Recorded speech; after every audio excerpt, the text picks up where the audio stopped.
Yasim Sompa mani jeni akati apana unu wada.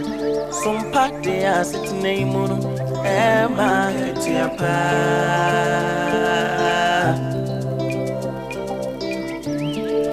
Ye no mai munsam makudi munsam yina ne kasebo. Diti sam ni jasu sem yina. Sompa de abamam. Sompa FM. Ema akati apa. Sompa TV, MNG, Sompa TV, MNG.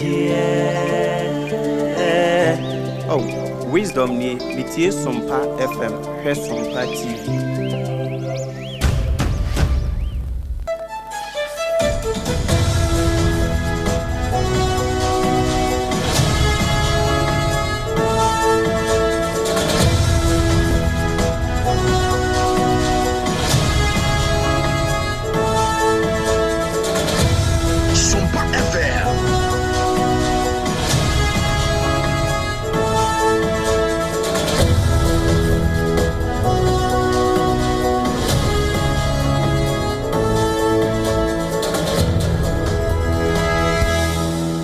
Abo anopa no nsia Ghana de hye ya mamu nyina mo akye mama kwa aba Sompa 106.5 FM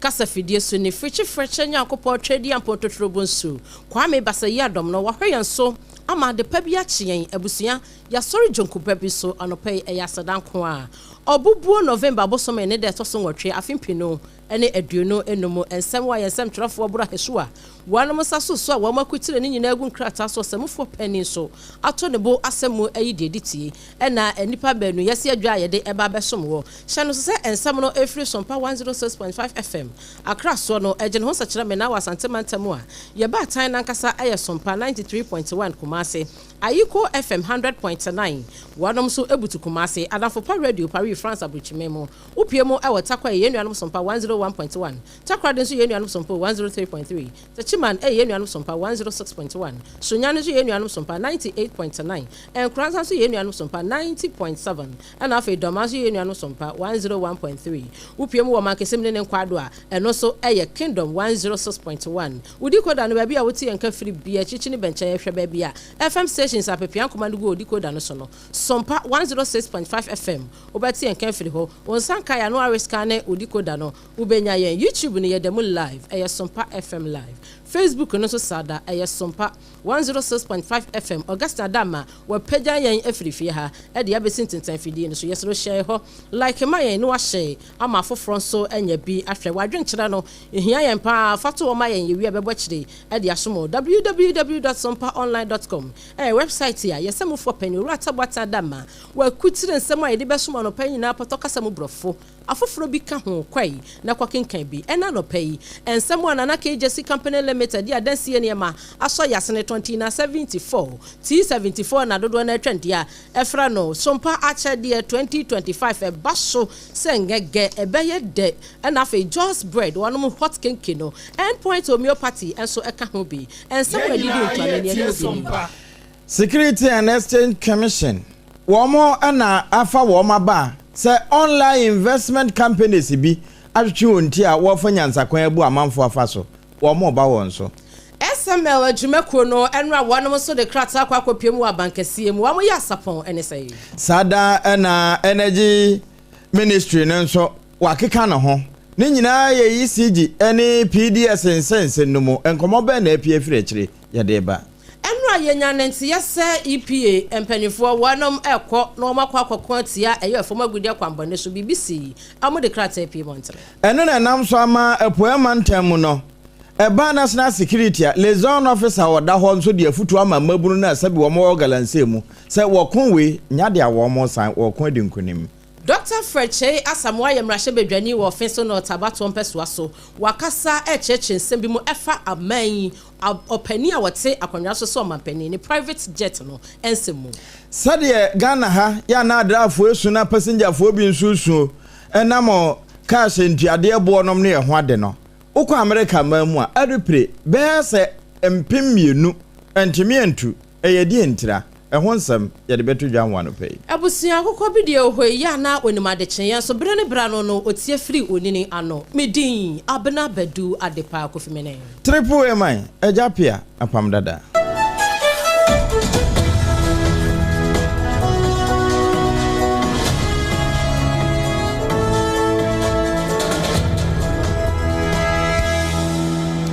Afe ensam no ne nkyere monie Security and Exchange Commission SEC ni twa wo mutia erefre wo mo na aka ntam echese sesei unya so phone na so data no nko a na se online okobia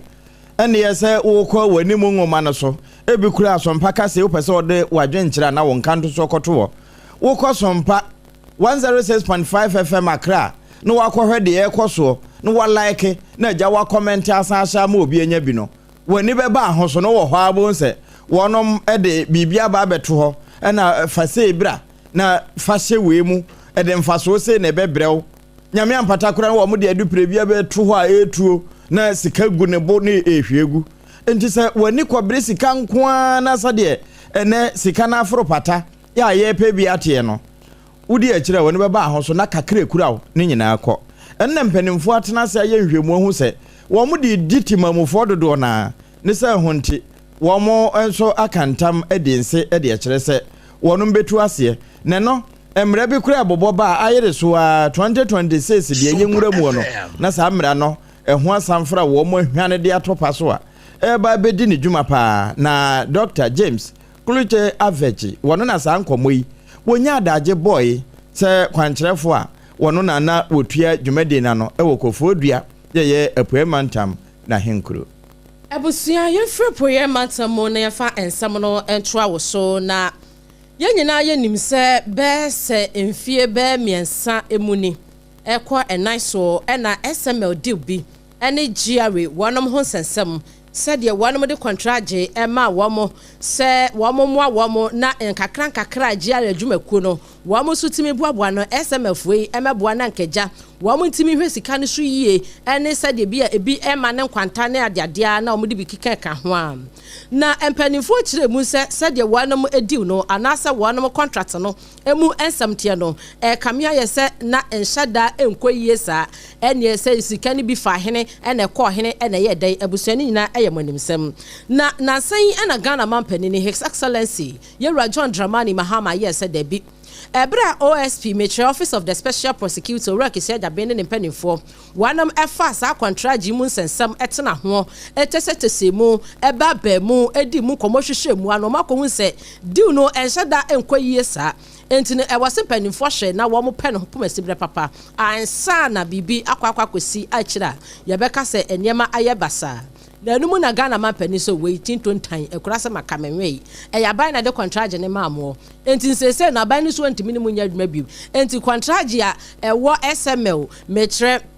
Strategic Mobilization Ghana Limited no ena afei Ghana Revenue Authority any Ministry of Finance no watwa ni nyina mu obia ni asem bia na nanka omampani ka say ni enim say no ano no enra ye wo honom ena opani a wo no woye solicitor edema SML eye adwumakoi owura Sefas Boyo wo bekire nsem ekire Ghana de hye bra wo no friends mtrofo nhye mu no mo so mo de krata akomo mampani ni na krata mu nsem wo mo kire mu say bra wano munya krata efri aban ho aban ni kire mu se wa cancel one mo contract no wo hwemu a paragraph a eno no ewo ensam a aban no ekutire ye ni mu a paragraph ni bi wo ho no mu asabio wo mo si tubi edidi adanse yeye enti wo mo so oboni nyina achi edi akomo mampani se wo besrada eni atoni January say sa paragraphs bi eno no ewo aban no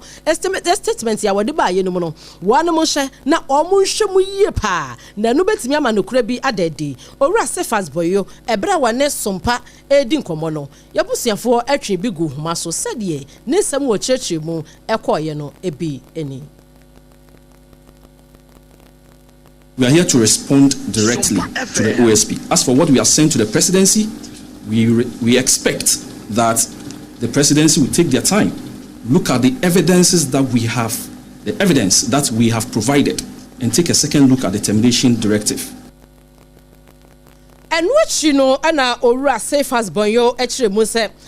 wohwemu a se de SML pa ye wo mo adwuma edebo aban ne se bibia entumi se bia ase wa anya hwe ama wase na fe wujai abone krono pade a ebe hadwene enti SML adwuma ko no mo ye adwuma ku a wo mo ho so wo mo bo wo mo mu adru wo mo di wo ho ni enti asede wo mo hyeda de nsem bi na afarefare wo mo atane hye wo mo image bi enti wo be sresei sa wo no so krata wo mo de akomo amampanini omampani ene attorney general wo mo hwemu bio wo mo pese wo mo ho san na wo mo ho fi eno so sei eno chemu fai. As for our clients, the SML, if government chooses to terminate, all we'll just do is, our investment overlay is what government will have to pay us. Okay, if somebody wants their job, the person can,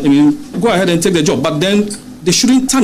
seek to tarnish the image of SML in the quest of taking that job. That is what we are definitely not going to allow. So, in direct response to the OSP, please, we are here to respond directly to relevant portions. All the other things that he said that we deem not relevant, we will not respond to them.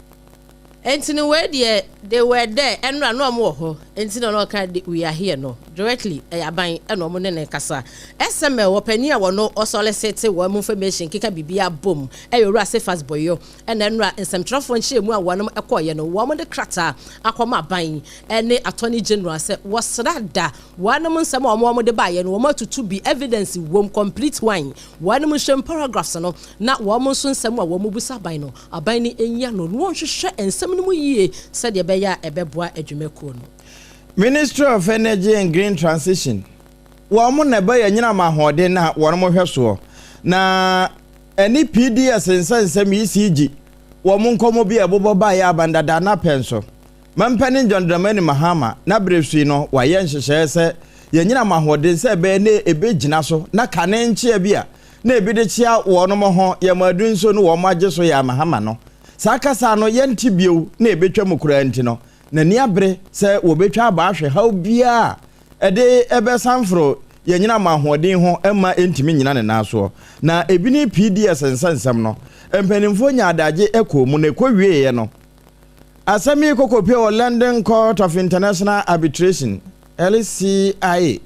na ekopie ho no na yetira ye wo mu di asam no hwehwe nkrata mu a sede na PDS fo ani abre ompese wo mu buye nko mu chinchim yensa ede koyachi kutu ye botom yide wo mu nyina no ekowie court na hyese wo mu ne Ghana ani ne ye de nka na yese wo no mu yo no wo mu anwa nkwa nkosi ase nanso eho sika de na wo mu chim yensa na wo no magye na ekowie na pania wo no ne kasa ede ma asweye owura Richmond Roxen wo kasa no wo chese mampani John Mahama na mamu a etoso mienu a wabai no na niabre pa se eniema de na ye nyina wo de betoto yie ama wo mai Ghana afane tempa afira na de emua na die no enye se ye jama wo madi akona mo yati wo mo akọ hunu wo mo prebuom ene wada fie so atimi akoyiyi de ehye wafunu mu nyina esanse eyoman no ejapade eno na kokko wieye no sa PDS fo ekura san de fa kire se wo mo san de isi ja kokoto bi na nso koto abo asam na ato agu eno pani na eche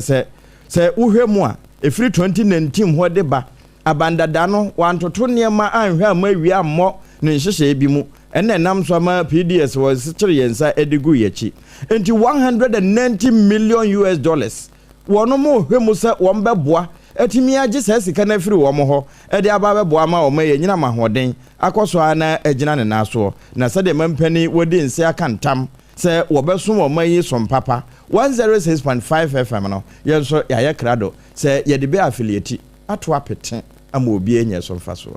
obi anya somfaso yi na enra emfaso a Ghana fo bi enya ye na enya mfaso papa ebusia enra ye wo ho ene kwan a ye faso a yetu ofoma gudie mpanimfo wo mani abrese krodom a wonom epese wo mutu asienti EPA adwumako no Environmental Protection Agency wonom esesa ntrofo edi wanchie ema wo mu kopie mu asante emantam mpatam ho oboase na kakra bi ema wonom adu oboase yei ena wonom enya nentiese garamsefo a wonom ehye baabi etutu asase no mu nyina intestine wonom di nani haw no wamo pese eye EPA adwumako yi ene womo a sabi womo kwakwa stope womo esem womo nya galamsey bebenti womo block kwan na wasa womo pe kwan foforo efa so wi ena fofi anto ata no adwade aba mo a kai ekonya akwanhia na ebre ekonya akwanhia sa ne semtrofo be semienu osesai ya na wo mo ka ho de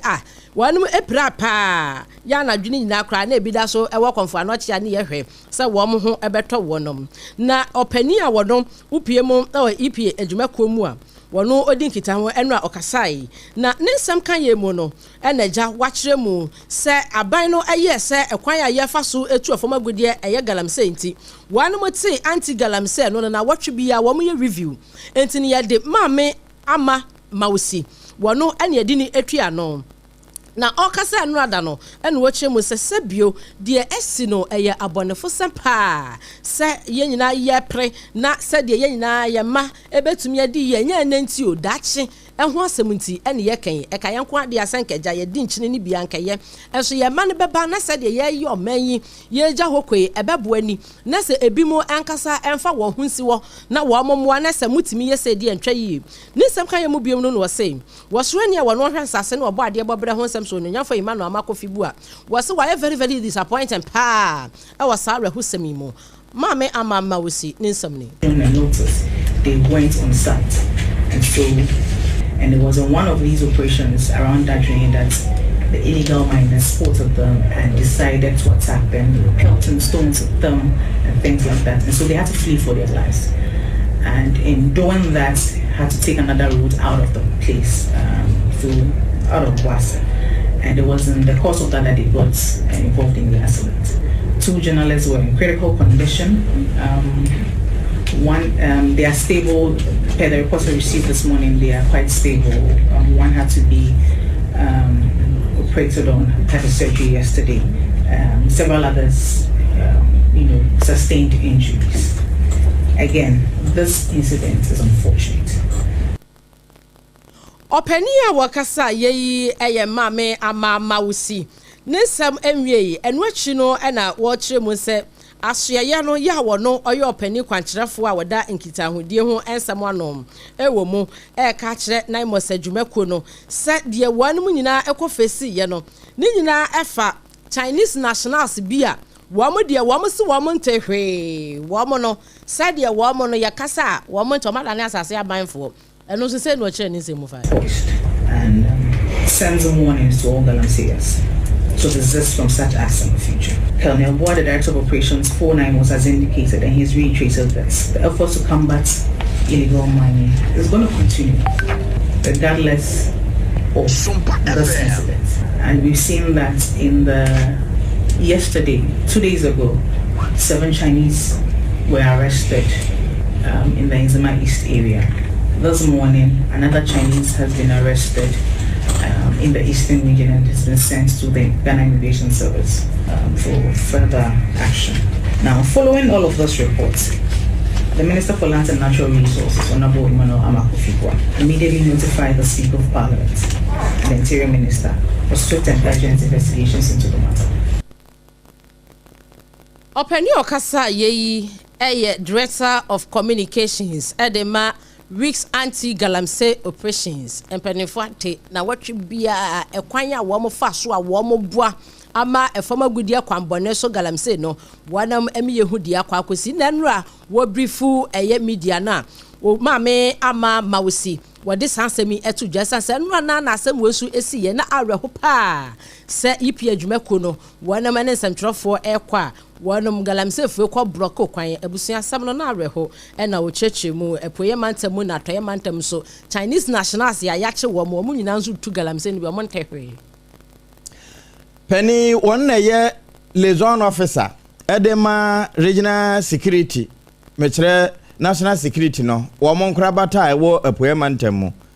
owura Francis ano dompreka ne din ho na wo se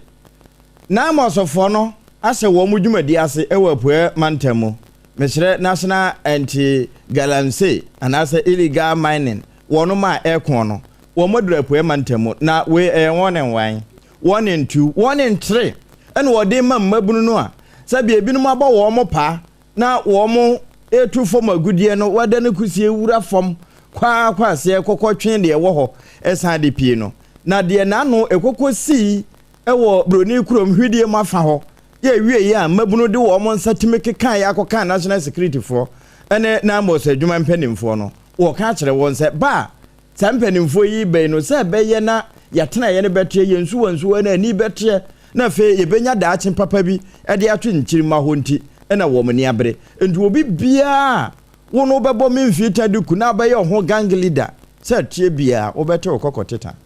The issue is that the water would end the forest should be a no-go area for any miner, because nobody in his right sense will give a license to somebody calling himself a miner to go and mine right in the water and go and mine right, because per our laws you can't mine deep in our forest. You will not be given a concession to go and mine deep in the forest, and you will not be given a concession to go and mine deep in the water. You block, like you have said, you go and block the water. Any awoti ye owura Francis Anodompre one ye liaison officer edema national security wo apoemantam. Abusuya ye nyina ye nim se ebra aban yi ebefo banwa etena so no na ne private jet ho sensem na ye pinso pa mama fo pi na akora kire wona mo adwen a na nansen ye ho na deputy defense minister owura NS Broja Jemfi obecheche mu se safa akwa 900 executive jet no ye no eyo may presidential jet no akwa ya asabia na sese one ma scrutinize no treat no mesese one mo dininamu e wa France ya wo mo hwese de na hoden no etie na ode sansemi ebetu dwa no empanifo pina na mo kire mu se private jet ye enani chepe echina ne kon echina na dwonku anenti na anya kamonton na mo fanto foforo emra hye bedwani ya wo no osoma de hye wo no wo face not abaton pesua so eye Dr. Fred Che Asamoah wono so oback ye sade ebi mo kasenkebe ya anko wo mo mpefoforo sansa ade ne de bia ne tie ne ya wo da ICU ne ade ahoma wurawura ne hwenem ne ade saa we ne kura na akwa na wo no se o makọ services ne yie ya ebeba no kura no wo mo hye da ni gidie wom sade Dr. Fred Che eche ni nsemu eni. The life of a president of every nation is important as any individual citizen of that particular nation. And if you look at what it takes to move our presidents around, it's not something that we should joke with. We probably might not compare ourselves to the advanced nation, but if you look at how much the advanced countries invest in carrying the number one gentleman or lady of their land, you can see that they put all kind of attention and importance to it, because losing the number one person of a country could cost the nation so much resources that we could have used to save more lives. Dr. Fred Che emrashe bedwani osoma de hye wonom ewo office not abato empesua so nesam efa private jet no presidential private jet no eho eno no na ebusuan Yafonko na KJC Company Limited sanse tati ya betwe so na ye mababi so en wo fenti wonom na aboa yen ema wo mo ahye ye chi se kutu aye bi nsemi dia ma wo adesie ne ma bia wo pe bia wo pe iron rod wo pe cement wo pe roofing sheet ya hodo wo pe dia ye di ye edan ho adwuma bia na KJC Company Limited plywood no ebi ho ne papa mu en wo ton dia ma building wires and binding wires no na KJC Company Limited benya obi anaso bepe bi de amount otunto bi wo hyase ton adansie ne ma o mem achepa na abasobo bebre na na wagye awoso bebre ne nyuma penti enkran ne kumase wo betumi afre 0204 355 040 0204 355 040 mantam dunsia no o mem bebia na KJC ya ton krabata no apete no akwa akope adansie ne ma efie we are free consultation ya de be pay wo so ehemfa na wogye ayahye na homeopathy kwan a ye fa so e de atu yade ase efiri nipadua so e de ama wo endpoint for eno mo hyase wo mo maka nyina wanum asua ma me akutuba enso mo ntimi ntake ma me akutuba da wano ne said oye ndwuma no enya asam ketua eye endpoint homeopathy me pa so de homeopathy etu infertility ase ye de homeopathy infection no ye de etu ase de ama wo homeopathy ye de boa ama prostate mu sensem etimi agina brane homeopathy wo chepe ene wonfe de bia no eye oya no ye de etu ase de ama wo kidney ene liver ho sensem homeopathy kwan and ye fa so endpoint say wo mo run home care services into this year be say be a stroke in dweye ana ya de bia gina boso wo ofie a fra yen ne emra fie emehwe no kama pa na hu say yes endpoint e man ye 0244 867 068 and 0274 234 321 endpoint Kumase krono mabo hia yo ho and can I have say signboard Spinters Quantum pone so yebutu ho aye di ejuma anope ubedi kenke and awia ubedi kenke eye just hot kenke and ye kan for the ama we eye 3 Ghana cedis pe said ye ma me be kan 3 Ghana cedis pe me pacho se bia wo ton kenke ana wo ye program bi abedin to se bia wo wade wo ye na wontumi nko agya ho nko twa bro enko so ho enko sigya so enko ka enye se me pacho we ye twa bra no so nyina tiawa eye just hot kenke eye 3 cedis pe eso so emu ede enye dokono no awudi ana aka wafono ni mu bia dokono we ni edi bi nte o se edi ho adanse yie eye dokono eye moton kama wudi otum say yes wudi dokono eye just hot kenke said ye na kase no so tie no o ton wa we okotu ni 3 cedis abetimi de age 7 cedis ye ba ye nkasa ho wati ase sanse ede adepa ne ton ne ho eye just hot kenke do me ha ya commercial bank ne chi ye botu wa ye di ejuma fra yen e wo 0256 068 386 0256 068 832 Gemani Bio 0256 068 832 just hot kenke wa mo mano edru aye no e boost immune system no e ma yetumi nyini chese de nka ne ye nananom 95 97 we be hia na second da nitie no onam afu kwan so no ye nanan di do anu omo no anu a e me ye nom se wuni adaje ntia ha ho don't worry yourself too much me patcho 20 na 74 e bi mu etwenity afre niti 74 abedwa so na wukọ over the counter and our pharmacy shops and our herbal shop bia wo se ope 20 na 74 and our T74 ebusi immune system no etu yade bia se kidney infection liver infection wo homi aya na homi no enka bi de akire eyenka bone Roni beka se bad breath me pacho ukopɛ 20 na 74 na T74 yibia ebebo apa oba onse buo no emunsem aye something which is the T74 eba beboa afa ewo kuhu witimi bo wana obi kura timi ka chose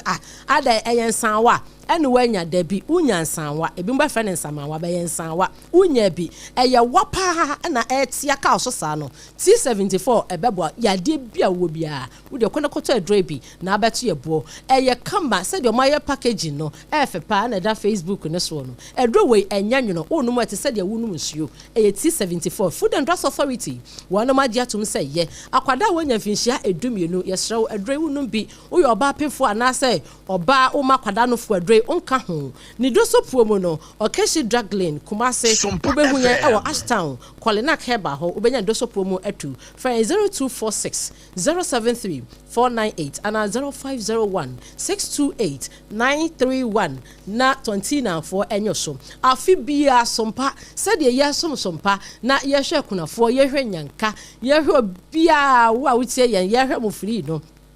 afibia no so ya de sompa chade e de mawo na afi so ebraso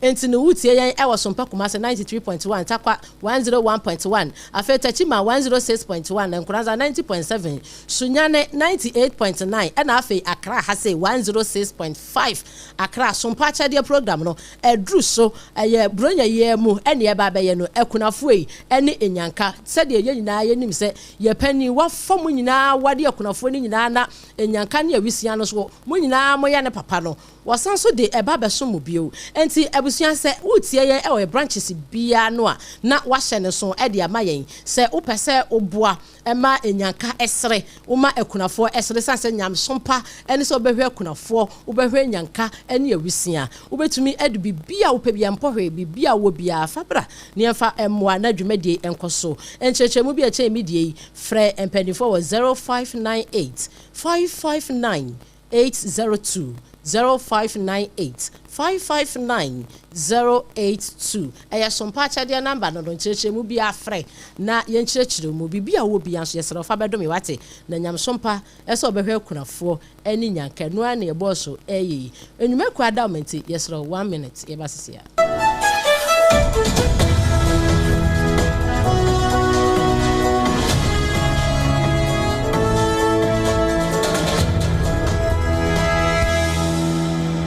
Endpoint Homeopathy Clinic. Ghana had the obi enim say your prostate. Na baby omutibi ye screening ema huni ye etu asia. Na a Endpoint Homeopathy Clinic. Anasa a kidney, a liver problem. Wofa baby and ajujo. Na the friend premature ejaculation no a maybe a one would offer kwakweshia. As a wood dinner huagro. As a wood tonte. Any ebra Endpoint Homeopathy Clinic. Na ye muau. A man mema mo power. A ye Endpoint Homeopathy Clinic. Wamu de mufua. Yari bia infections bi na wo ho. Anasa bia wo sha wofa baby na ajujo. Kidney problem, prostate die. A ye Endpoint Homeopathy Clinic. Kuma se ubehu Endpoint Homeopathy Clinic. Ewo kronoma boy here. Ena Accra hanso so die. Wo mu gina mu ankasa. Ewo Spinters baby friend share signboard no. Wudru na ubusasa wo pe Endpoint Homeopathy Clinic. Obia ebechro. For Endpoint ewo 0244867068 and 0274234321. Endpoint Homeopathy Clinic. Wo mu dem Ewra me pacho bra na me hwa de wo bag im. Bra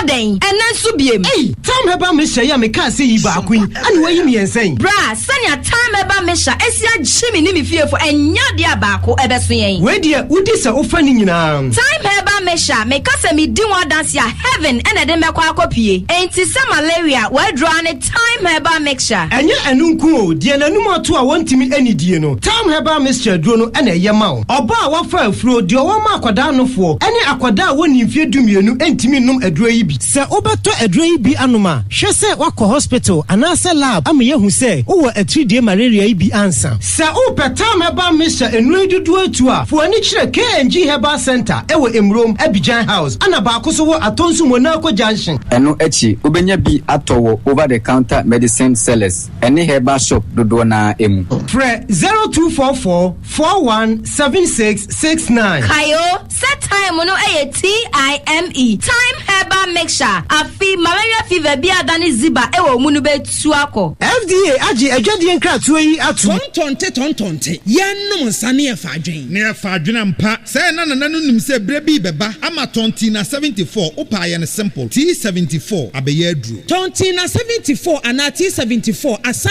twe ya dwene asina nanom dodo so. Se de na dodo bua ma na nanom enyare basabasa no saa na tonti na 74 ana T74 ebu anipadua no. Ema immune support enti obi onum bie no abre bia ne ho den.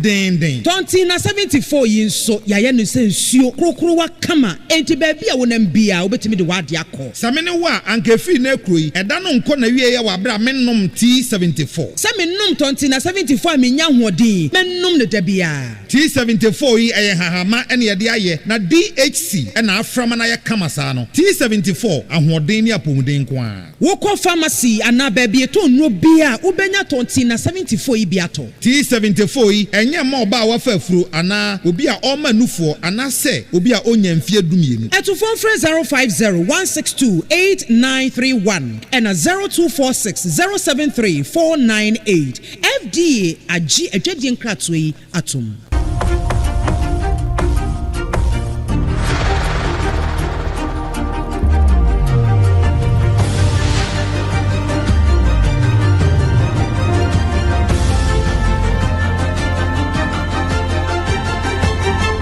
SOMPA TV Emma Akatuapa. Okre Emma Akatuapa pampa abusua ma yankwa amanone na amanone me de okọ US mamu. Sade eduba bia na yemayi mu no. Ka ahyentuade na adana ntokwa ewo passenger fo ene emu adrafo ene wonum eye ahyentia adwumakuo no wonum ntem no. Ura America mamu US a ehọ nso ebiesi na wo mo de ye dupre. Empanimfo di kan boso ma na no yɛde bɛto yɛ kase ɛbɔ so kura kyerɛ sɛ wɔn ntetete wɔn ɛto no anasa ahyɛntia ne bi so sɛdeɛ ɛbɛyɛ na baabi a wɔn pɛ sɛ wɔn pagya kokosie no ennuru hɔ na nka nneɛma ho ahenhan kakra nti wɔn hyɛ asɛm firi hɔ mo nkyɛn mo nan ɛntoatoa mu a nti nka ɛnne da fie na sɛ wɔn bɛtum ɛde akɔbɛɛ sɛ enum ensia na ayere so ennuru dwoda na nka ɛduru hɔ mo nkyɛn mu du a anka yɛ ne nso asa wɔn mo bɔ so ne nyinaa no adwumakuo bɛyɛ sɛ aduana bi deɛ wɔn de waso yɛ wɔn mmɛn ɛnam so ama sesei aban no wa cancel ana wa ma shut down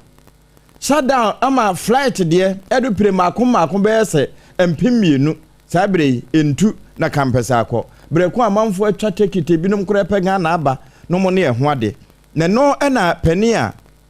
wono eneda womo anwo titru womo a etwi edupre no te say de aha no transport unions no penny baako Nick Daniels na Nick Daniels no one ye president of the National Air Traffic Controllers Association no womo chese say de air traffic no the congestion say koso esan say edupre tu ni say ehie bi enti plane crash a koso na nsen wo afa ho no efiri and in Timpenford in Shegu Aquamu, where Federal Aviation Administration far for no. So I say far for Ajana Warmo Shenino. I sang Cafor no Pese Befa, Nano Womo Chabashi no. I say Sabre Ede Kurono. Edu Prema Comacon and Pim dear, and Yadia A2 Aye Juma. Nina ye dila womu delay, and Nina Ura Nick Daniel such as we are Equino. Amanyosem. Amanyo for na dan womo etese womo punching bag ana womo ponso 1% neema nya fema womo na womo de atwu womo anim na momeduru ba bi a wompe life aba na womo ahohoro sabi ena womo de yo womo na nso ni nyina mu no womo a atwetwa ticket nom na sabre woni da kwan se nka edu pire be fa womo free America de womo akwa aman foforo so na bibia bebom nti a antumi no wono mo hwese saafo ni nyina wonsa ebeka womo sika abusia yanyina yeso na anopa no nsia na na kai jesi bremo no nsia bremo kase ayede esomo no yemu ni kom se pen yesro safi na waso wafidi ansem ayede di wontu ano eniani mu bi NSA wopani a wono oyemrahye bedwani ewo ofeso not about one person so Dr. Fred Che Asamoah wachire mu se ebi mu kase presidential jet no aye old enyini 2010 ton ena wonom edi eba omayim enti no said ye wo mo say akọ ayasabia te say ne ho yenti ekọ France yaba na beto ane dwuma yeso no wo kire mu say enkebeya omontofofo wo ho a wo ho say o me Canada enti say wo be ka me ho a wo mpe me disika say kura betimi aboa me de me wo me bibi emfa ho say wo ye hiani e wo ho anso a wo bete fa say be ha Bitcoin for we wura ha ebeboa pa ma oda chan ye fe online investment eno na mpanimfo me kire Security and Exchange Commission wono mo say go twa ba hwe ano esan se wo mu nwunu wo man yi SML adwumakro no nso de krata akoma ban na afi o mayi Attorney General say wono mo sama o mo de bai say wo ma cancel wono deal no ewo eye finance ministry no ene GRA adwumakro no wono mo sra ban wo mo ayi paragraphs bi ewo wo man kasa krata wo de bai mo eno ne wo ma dan sentin ka ban ne hwe won sanso mwachire sade e beya bibia ebekọ ide ma SML adwumakro no sada ena owura Francis Anodompre woye regional security liaison officer edema apoemantan no na wodi atudwe se na mosofo eba galamsey site ahodo enti mabunu no hweye na wo mankoto anhwe won so ente saa emra bedi wo abusia na nsem ne bi eka ho na yesi adwa no pay ede esom wo na KJC company limited ekoba sempremo eno no wodi adansie ne maso yasene endpoint homeopathy wose brane yafa homeopathy kwan so entu yade biase emma o ebanso ento na so just hot kenki wo mo say 3 Ghana so de sepe ya ma me no kama na yede tu na so wakwa kotu bi 2074 na nam dido asese ya na abefo a ebusi immune system no etu yade ase sompa chede enso eba wakwa mu enti yesra wo watin tomatoes wo milo wo ntade bi ensamana wo bibia yedi che ye ye pa cho aya no ama na ye kama edi amaye na odi ababa be che ne edi aboa enyanka na afei ekunafo enti wo ye kunani ana enyanka na wutie yenya sompa 93.2 kuma se wura hokotwiro din afei takwa 101.1 wura hokotwiro din afei tachiman sompa 106.1 wura hokotwiro din enkranza 98.9 wura hokotwiro din sunyane so wura hokotwiro din na afei akra ha se wo ye yaka ewisia anase wo ye kunani yesra obra betwiro din na sompa chede yi ye ne wo enimom afibia ye mpani for eye enchechemu bi echen me die yesro wo achede bi wo pese ode boa sompa achede yi ema etimi yakra behwa fia for ye mpani for 0598 559 802 0598 559